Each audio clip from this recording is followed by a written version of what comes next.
You see those big, flashy profit numbers that companies announce all the time, right? Well, what if I told you they're not the whole story? Today, we're going to look past the headlines and find a metric that, unlike profit, really doesn't lie. So let me start by asking you something that sounds kind of crazy. Can a company announce to the world that it's having a record year, posting massive profits, and at the same time be secretly heading towards bankruptcy? You bet it can. And you know what? It happens a lot more often than you'd think. The reason is actually super simple, but it's something a lot of people miss. Profit just isn't the same thing as cash. A business can make a huge sale and book that as profit, but if the customer hasn't actually paid them yet, well, there's no money in the bank to pay the bills. And that idea right there leads us perfectly into our first section, the profit illusion.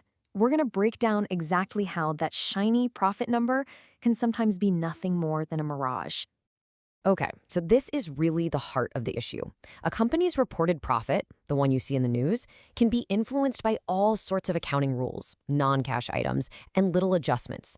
So even if the income statement looks amazing, it doesn't actually tell you if the company has the cold hard cash it needs to pay its people, its suppliers, and keep the lights on.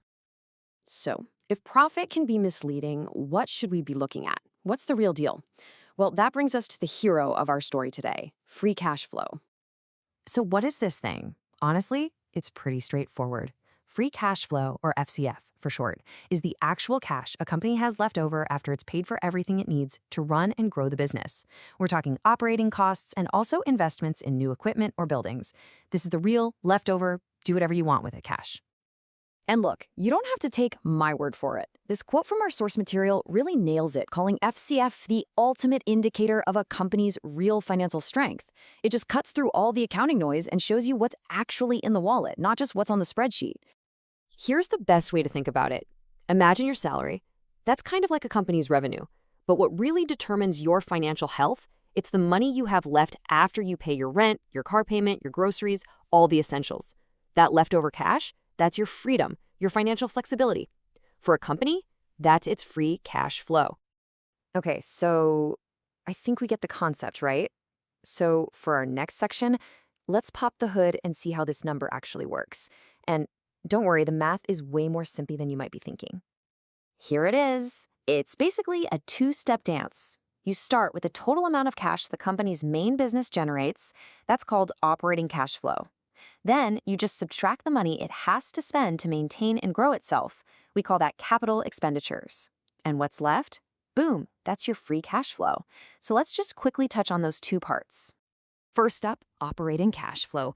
The easiest way to think of this is as the company's cash engine. It's all the cash that comes in from customers minus all the cash that goes out to pay for things like inventory and salaries. It's the raw, pure cash the business spits out just from doing what it does every day. Now, the second piece of that puzzle is capital expenditures, or CapEx. If operating cash flow is the engine, CapEx is the money you need to spend on maintenance and upgrades. It's the investment in things like new factories, better machines, or updated computer systems. You have to spend this money to keep the engine running smoothly and, hopefully, make it bigger and better over time. All right, so now that we know how it's calculated, let's get to the fun part. In this next section, we're going to see exactly why free cash flow is king. So here's the bottom line. Free cash flow gives you this raw, unfiltered look at a company's real strength. It shows you if a business can actually pay its own bills and fund its own growth without having to run to a bank for a loan. It answers the one question that really matters. How much cash does this business really have to play with? And having a lot of FCF is basically a corporate superpower. A business that's flush with cash has options, so many options. It can pay down its debt, making it even stronger. It can pay out dividends to its owners. It can go out and buy up its competitors. It can pour money into new, exciting ideas. Cash creates choices. And that is exactly why the pros, the serious investors, and the Wall Street analysts often care way more about free cash flow than they do about reported earnings. Why? Because at the end of the day, cash is real. It's much, much harder to fake than an accounting profit. Okay, so let's bring this all home. In our final section, let's look at how you can actually use this idea of FCF to spot a truly strong business out in the wild. This comparison just makes it so obvious. Look at the company on the left. That's what quality looks like. It's a cash machine. It generates strong, steady cash, invests it wisely, and always has positive free cash flow. But then you look at the company on the right, and you see all the red flags. Weak cash generation, spending a ton of money without getting much back, and probably taking on debt just to stay afloat. The FCF profile tells you the whole story. So if you only take one single thing away from all this, please let it be this. A truly strong business isn't just one that reports high income. It's one that proves, year in and year out, that it can turn that income into cold, hard cash. And that really leaves us with one final thought. Profits, well, they can tell a very compelling story. But free cash flow, that tells the truth. So the question for anyone trying to understand a business is pretty simple. Which one are you going to listen to? All right, today we're going to pull back the curtain on company finances. We're going to look right past those big, splashy headlines about profits and find the one number that tells the real story. This is the metric that can show you what's really going on, revealing hidden strengths or, sometimes, critical weaknesses. Let's dive in. So let me just start with a question for you. Is it possible for a company, one that's all over the news for its record-breaking profits, to actually be on the verge of collapse? The answer, believe it or not, is a huge, resounding yes. And figuring out why is the key to becoming a much, much smarter observer of any business. And here's the fundamental reason why. On one side, you have net income. That's the profit everyone talks about. But you should think of it as the accounting story. It's really an opinion, you know? It's shaped by a bunch of rules and estimates. But then, on the other side, you have free cash flow. This isn't a story. It's a fact. It's the actual, real cash left in the bank after all the bills are paid. So let's properly introduce our hero metric. Meet free cash flow. We're about to explore why this is really considered the ultimate health metric for a company. You know, at its heart, the idea is incredibly simple.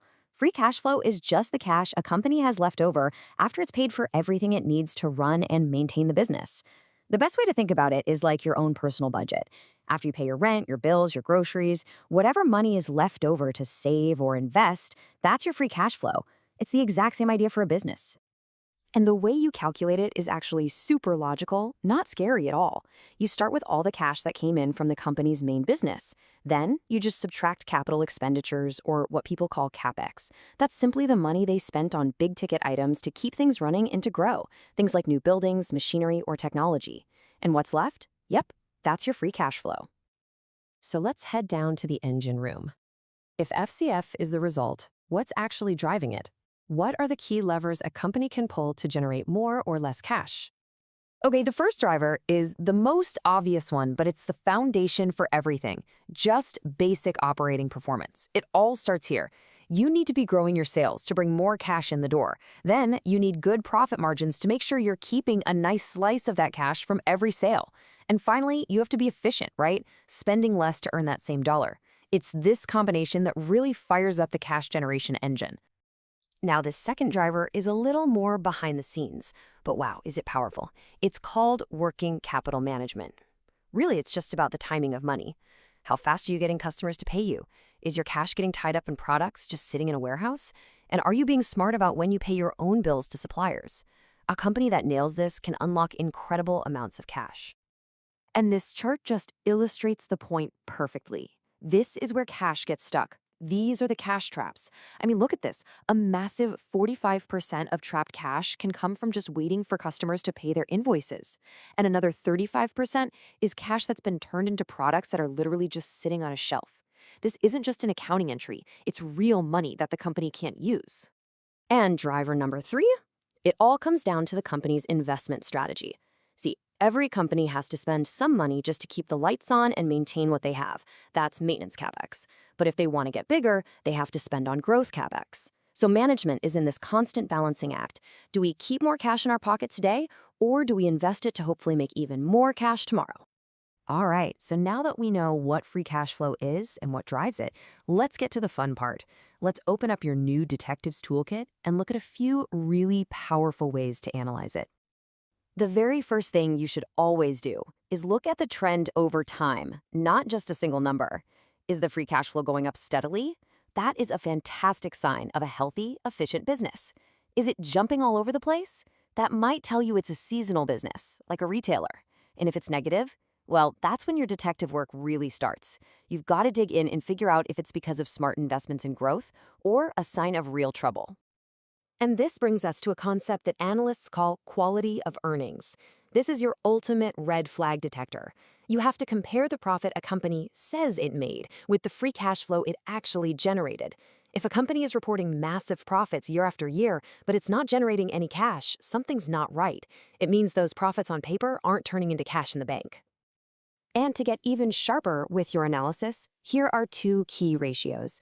FCF margin tells you how many cents of actual cash the company keeps for every single dollar of sales it makes. It's a pure measure of efficiency. Then you've got FCF yield. This one compares the cash the company generates to its total value on the stock market. It gives you a feel for the cash return you're getting as an investor for the price you're paying. So let's put all the pieces together now. When you look at these numbers, what are the signals? What is the cash actually telling you about a business? When you see consistently positive free cash flow, you're looking at a company that has power and flexibility. It can pay down debt, buy other companies, or reward its shareholders. It's in the driver's seat.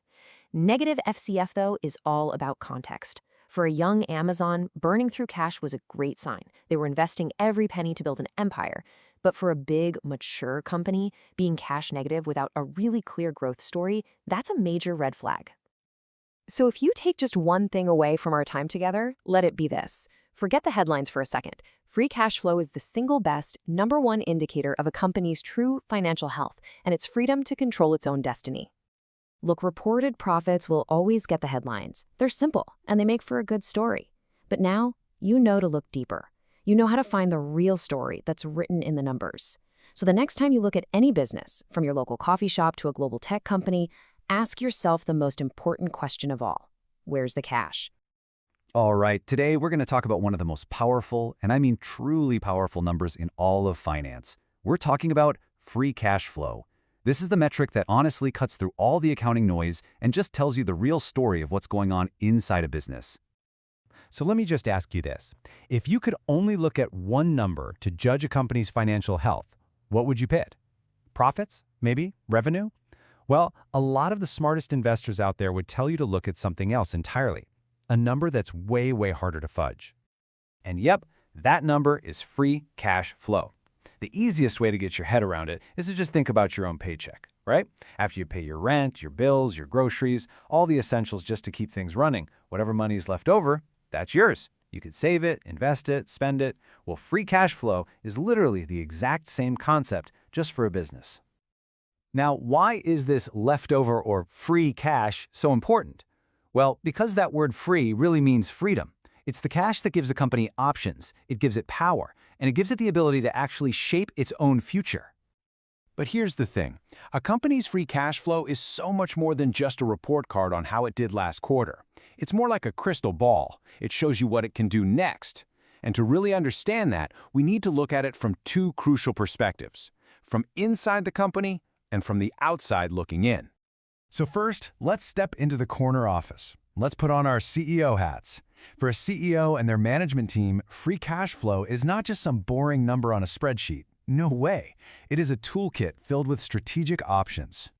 Put yourself in that chair for just a second. Imagine a river of cash is flowing into your company, way more than you need just to keep the lights on. So what do you do with it? Well, you pretty much have 5 fundamental choices.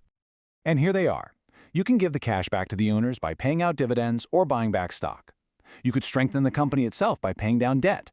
You could invest in future growth through R&D or maybe buying other companies. Or you could just pile it up and build your cash reserves, creating a nice safety net for a rainy day. Let's look at those first two, rewarding the owners. Paying a dividend is pretty simple. It's a direct cash thank you to your investors. Buying back stock reduces the number of shares out there, which makes each remaining one a little more valuable. But here's the key. Both of these actions send this really powerful signal to the market that says, hey, we're doing so well, we have cash to spare. The other choices, they're all about building a more powerful, more resilient company for the long haul. Paying down debt makes the business safer. Investing in growth, like buying a competitor or funding a breakthrough project, that's how you get bigger. And building up cash reserves, that is your war chest. It gives you the flexibility to survive a crisis or pounce on an unexpected opportunity. Okay, so that's the view from the inside. Now let's take off the CEO hat and become an investor. How do we use this exact same number to analyze the company from the outside? Well, this is where free cash flow becomes our magnifying glass. You know, the first thing an investor gets is the critical difference between profit and cash. Net income or profit, it's kind of like an opinion. It's shaped by all these accounting rules and weird adjustments. But free cash flow, that's a fact. It's the cold, hard cash sitting in the bank. And you can't pay your bills or buy another company with an accounting profit. You need real cash. Because of this, investors are always on the lookout for companies that are just consistent cash-generating machines. I mean, think of a company like Apple, which is famous for producing these enormous, predictable streams of free cash flow. That is the absolute hallmark of a healthy, well-managed, high-quality operation. And that ability to generate cash is the foundation for figuring out what a company is truly worth, far beyond what its stock price is doing on any given day. FCF is the key ingredient for calculating a company's real intrinsic value. So how do they do it? It's a method that sounds fancy called discounted cash flow analysis. But basically, you just estimate all the free cash you think the company will generate for years into the future. Then, you discount that future cash back to what it's worth today. Because, a dollar promised to you tomorrow isn't worth as much as a dollar in your hand right now. What you're left with is a solid estimate of the company's true value. This is what makes FCF such an incredible yardstick. It lets you compare a massive tech giant to a small manufacturing company on a totally level playing field. It asks one simple question: how efficiently does each one turn its operations into spendable cash? This is how savvy investors spot those hidden gems, companies whose cash-generating power the market just hasn't fully appreciated yet. So now we have these two perspectives, right? The CEO with their strategic toolkit and the investor with their magnifying glass. The real magic happens when you realize they are looking at the exact same thing. This single sentence from our source material just sums it up perfectly. Free cash flow is the bridge that connects a company's internal strategy with its external valuation. It's both a tool for action and a measure of value. And this really gets to the core idea. A CEO's strategic decisions to pay a dividend, buy back stock, or invest in a new factory, they aren't made in a vacuum. Those are the very actions an investor analyzes to forecast the company's future and ultimately decide what it's really worth. So ultimately, a company's free cash flow and how it's used, it tells a story. Is it a story of rewarding shareholders, a story of aggressive growth, or is it a story of building an indestructible fortress? The final question is, what story are you looking for?